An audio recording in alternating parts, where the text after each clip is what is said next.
നമസ്കാരം.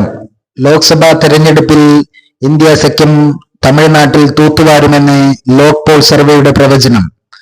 വരുന്ന ലോക്സഭാ തെരഞ്ഞെടുപ്പിൽ കോൺഗ്രസും DMKയും ഇടതുപക്ഷ പാർട്ടികളും മുസ്ലിം ലീഗും ഉൾപ്പെടെ നിരവധി പാർട്ടികൾ അണിനിരക്കുന്ന ഇന്ത്യ സഖ്യം തമിഴ്നാട്ടിൽ തൂത്തുവാരുമെന്നാണ് ലോക് പോൾ സർവേ പ്രവചിക്കുന്നത്. തമിഴ്നാട്ടിലെ 39 ലോക്സഭാ സീറ്റിലും കോൺഗ്രസ് DMK മുന്നണി വിജയം നേടുമെന്നാണ് ലോക് പോൾ സർവേ പറയുന്നത്. വലിയ രീതിയിലുള്ള മുന്നേറ്റമായിരിക്കും തമിഴ്നാട്ടിൽ ഇന്ത്യ മുന്നണി നടത്തുക എന്നാണ് ലോക് പോൾ സർവേയുടെ റിപ്പോർട്ടുകൾ പുറത്തു വന്നുകൊണ്ടിരിക്കുന്നത്.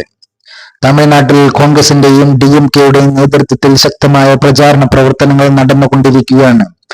തമിഴ്നാട്ടിലെ പ്രതിപക്ഷത്തിനിടയിലെ വിള്ളലുകളും അതുപോലെ തന്നെ BJPക്ക് തമിഴ്നാട്ടിൽ ക്ലച്ച് പിടിക്കാൻ കഴിയാത്തതും വരുന്ന ലോക്സഭാ തെരഞ്ഞെടുപ്പിൽ DMK കോൺഗ്രസ് നയിക്കുന്ന ഇന്ത്യ മുന്നണിക്ക് വലിയ രീതിയിലുള്ള നേട്ടമാകുമെന്നാണ് ലോക് പോൾ സർവേ പ്രവചിക്കുന്നത്.